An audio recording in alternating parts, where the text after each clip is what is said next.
하나님 말씀 에베소서 6장 5절에서 9절까지 되겠습니다. 종들아 두려워하고 떨며 성실한 마음으로 육체의 상전에게 순종하기를 그리스도께 하듯 하라. 눈가림만 하여 사람을 기쁘게 하는 자처럼 하지 말고 그리스도의 종들처럼 마음으로 하나님의 뜻을 행하고 기쁜 마음으로 섬기기를 주께 하듯 하고 사람들에게 하듯 하지 말라. 이는 각 사람이 무슨 선을 행하든지 종이나 자유인이나 주께로부터 그대로 받을 줄을 알미라. 상전들아 너희도 그들에게 이와 같이 하고 위협을 그치라. 이는 그들과 너희의 상전이 하늘에 계시고 그에게는 사람을 외모로 취하는 일이 없는 줄 너희가 알미라. 아멘. 5절에 종들아 두려워하고 떨며 성실한 마음으로 육체의 상전에게 순종하기를 그리스도께 하듯 하라고 나와 있습니다. 여기서 두려워하고 떨린다는 것은 무서운 마음으로 공포감으로 느끼는 두려움과 떨림이 아니라 사랑과 존경으로 말미암는 두려움과 떨림을 얘기하는 것입니다. 성실한 마음은요, 성실한 마음, 신실한 마음, 정직한 마음으로 대하라고 말하고 있는 것입니다. 그리고 사람 섬기듯 섬기지 말고 어떻게 섬기냐? 그리스도께 하듯 하라고. 그분이 착하든지 착하지 않든 많이 주든 많이 안 주든 그와 상관없이 그리스도께 하듯 하라고 권면하고 있는 것입니다. 6절의 말씀에 눈가림만 하여 사람을 기쁘게 하는 자처럼 하지 말고 눈 속이지 말라고 말하고 있죠. 보일 때만 하고 아부하거나 아참하거나 자기 자랑하거나 자기가 많이 한 것처럼 자기 공로를 내세우고 그렇게 하지 말고 마음으로 하라고 나와 있습니다.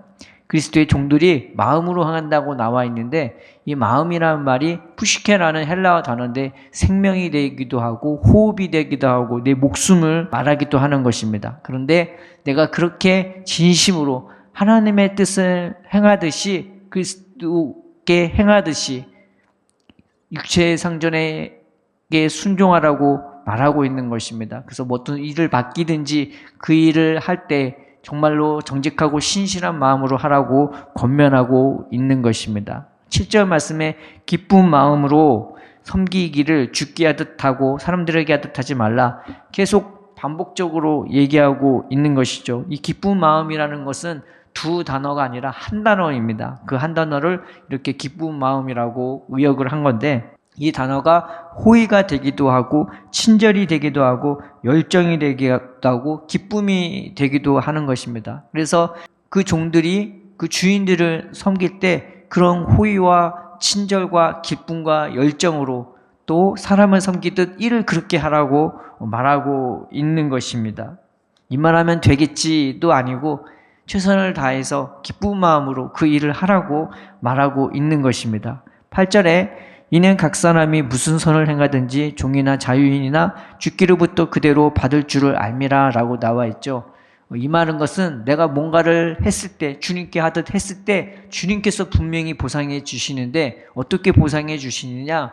보상을 안 해주시는 게 아니고 그냥 비스무리하게 한 것이 아니고 내가 행한 대로 내가 심은 대로 하나님은 그대로 갚아주신다고 말하고 있는 것입니다. 그러니 심판날에는 내가 나를 심판하고 내가 나에게 상을 주는 게 되는 것이죠. 내가 긍휼을 베풀면 긍휼을 받고 내가 용서를 하면 용서를 받고 내가 남한테 거저주기를 기쁨으로 즐거움으로 했다면 하나님도 나에게 거저주기를 기쁨과 즐거움으로 하는 것입니다. 그러나 내가 비판하면 비판을 당하는 거고 불성실로 하면 불성실로 당하는 거고 다 내가 뿌린 대로 거두게 되어지는 것입니다. 그러므로 우리가 주님 앞에서 딴 생각하지 말고 유령 비우지 말고 헛된 생각하지 말고 로또 같은 거 생각하지 말고 하나님 오늘 내게 주어진 시간 내가 잘 뿌리게 해달라고 내가 잘 심게 해달라고 내가 최선을 다해서 주님 섬기는 마음으로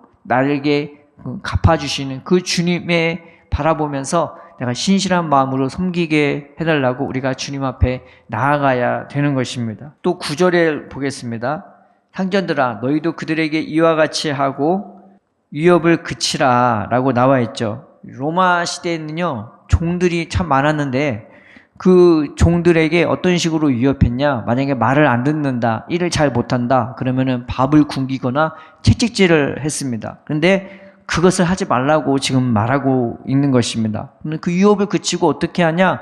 그들에게 이와 같이 하고 종들이 상전에게 그리스도인들로서 친절로 호의로 그리고 신실한 마음으로 그 일을 하듯이 너희들도 종들에게 그렇게 대하라고 말하고 있는 것입니다. 그래서 무슨 일을 시킬 때 또 그 종들을 대할 때에 함부로 대하지 말고 호의로 친절로 기쁨으로 또 그들을 잘 다독거려서 그 일을 하라고 말하고 있는 것입니다. 이는 그들과 같이 너희의 상전이 하늘에 계시고 그들에게는 사람을 외모로 취하는 일이 없는 줄 너희가 알미라. 내가 상전이라고 내가 윗사람이라고 하나님 앞에 더 큰 은혜 받는 것이 아니고 종이 되든 상전이 되든 하나님 앞에는 똑같다고 사도 바울은 권면하고 있는 것입니다. 이 말씀을 통해서 우리가 몇 가지 살펴볼 것은 성도는요 모순된 사회 구조를 뜯어고치기보단 자기네 지금 내가 서 있는 자리에서 신앙적 처신에 더 관심을 가져야 되는 것입니다. 왜 인생은 이래? 왜 이 사회는 이따위야? 그것이 아니라 지금 내가 있는 현실 가운데서 하나님 내가 예수 믿는 사람으로서 제대로 삶을 살아갈 수 있게 해달라고 주님 앞에 섬기듯 또 주님의 앞에 상을 받듯 내가 섬기게 해달라고. 고대 로마 시대에는요 노예가 6천만 명이나 되었답니다. 그리고 도시마다 그 노예의 비율이 어느 정도였냐? 3분의 1이 노예였대요.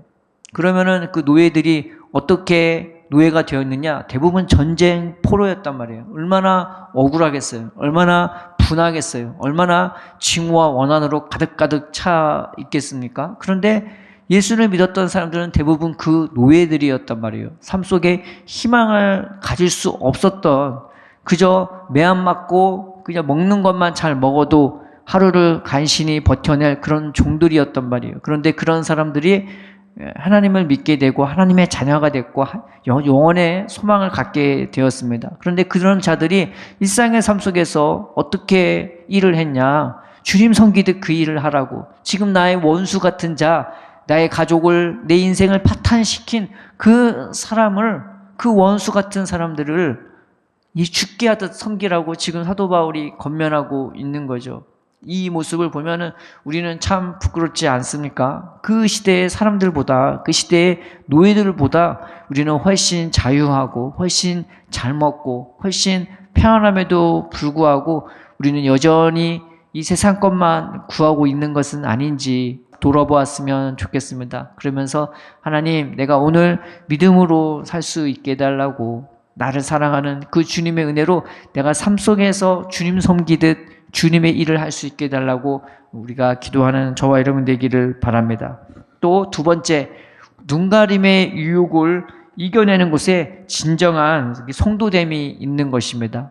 야곱이 하나님을 만나기 전에는 사기치고 자기 형을 속이고 자기 아버지를 속였단 말이죠. 그런데 하나님을 만난 다음부터 정직한 인생으로 바뀌었어요. 그래서 야곱이 그 외삼촌의 양떼를 맡으면서 누가 보든지 아는지 하나님이 과연 여기 계시거늘 그런 믿음 안에서 하나님 앞에서 그 일을 했단 말이에요. 그래서 손해를 봐도 자기가 갚지 않아도 되는 것을 자기가 갚고, 그렇게 속임을 당했어도 늘 주님 섬기듯 늘 주님의 일을 하듯 그 일을 했던 것입니다. 우리에게 놀라운 본이 되는 것이요. 우리가 볼 때만 최선을 다하는 것이 아니라 안 볼 때에도 주님 앞에서 최선을 다할 수 있는, 신실하게 섬길 수 있는 저와 여러분 되기를 주님의 이름으로 축복합니다. 또 세 번째, 성도는 세상에 맡겨진 일에도 기쁜 마음으로 신실하게 행해야 되는 것입니다. 교회 일은 열심히 하고 세상 일은 안 하고, 교회 일은 정말 기쁜 마음으로 한다면서 가정 일은 내팽개치는 그런 사람이 있단 말이죠. 그건 바람직하지 않은 거예요. 교회는 성도들을 한 명 한 명 세워서 교회 일만 하게 하는 것이 아니라 그분들이 가정에서, 그리고 부부관계에서, 부모로서, 자녀로서, 그리고 직장에서도 친구에서서 바르게 쓸 수 있도록 세워주는 것이지 교회 일만 하라고 우리를 부른 것이 아니기 때문입니다. 그래서 우리가 이 말씀을 붙잡고, 하나님, 내가 세상 일도 주님 섬기는 마음으로 할 수 있게 해달라고, 그 세상에서도 맡겨진 내 일조차 내가 기쁜 마음으로, 성실한 마음으로 세상에 상을 바라는 것이 아니라 하나님의 상을 바라보고 일할 수 있게 해달라고 우리는 기도해야 되고 또 그런 마음으로 일터에 나가야 되는 것입니다. 또 네 번째, 성도의 선행에 대하여 하나님의 보상이 미치지 않은 영역은 없는 거예요. 내가 선한 마음으로, 선한 생각으로, 선한 말로, 선한 행동으로 하는 모든 것들이 다 하나님의 보상이 따르는 것입니다. 그것이 내 말이 됐든 생각이 됐든 마음이 됐든 행동이 됐든 내 인생 전부가 됐든 하나님의 보상의 영역이 미치지 않는 곳은 없는 것입니다. 그래서 우리가 말을 할 때도 생각을 할 때도 하나님 헛된 생각, 헛된 말, 우울한 마음, 하는 세상에 대한 원망, 불평, 그런 마음으로 살지 않고 믿음으로 담대하게 살게 해달라고, 믿음으로 내 영역을 내 그 보상의 영역을 활짝 넓혀져서 이왕 살아가는 것 기쁜 마음으로, 감사한 마음으로, 담대한 마음으로 십자가를 바라보면서 하나님 나 자신을 내줄 수 있는 인생이 되게 해달라고 우리가 담대하게 살아가는 저와 여러분 되기를 주님의 이름으로 축복합니다. 모든 성도는 세상에서 신분이 달라도요, 하나님 앞에서는 다 동일한 종인 거예요. 제가 목사라고 해서 하나님 앞에 더 특별한 거 아니고, 내가 또 세상에서 아무 직분이 없다고 해도 세상에서 하나님 앞에서 아무것도 아닌 사람이 아닌 것입니다. 목사나 저 밑에 있는 말단에 있는 사람이나 하나님 앞에서는 똑같은 종인 것입니다. 대통령이거나 총소부나 하나님 앞에서는 다 똑같은 종인 것입니다. 우리에게 주어진 시간이 있고 우리에게 주어진 직분이 있고 우리에게 주어진 자리가 있지만은 오늘 이 말씀을 붙잡고 하나님, 내가 하나님의 종으로서 상전이 됐든 종이 됐든 그 자리에서 신실한 마음으로 살 수 있게 해달라고, 시간을 낭비하거나 헛되이 살아가는 것이 아니라 그 자리가 영원한 나라를 향하여 한 발 한 발 나아갈 수 있고 영원한 상급을 향하여 하나씩 쌓아갈 수 있는 하루하루 시간들이 되게 해달라고 기쁨으로 우리의 삶 속에 들어가는 저 여러분 되기를 주님의 이름으로 축복합니다.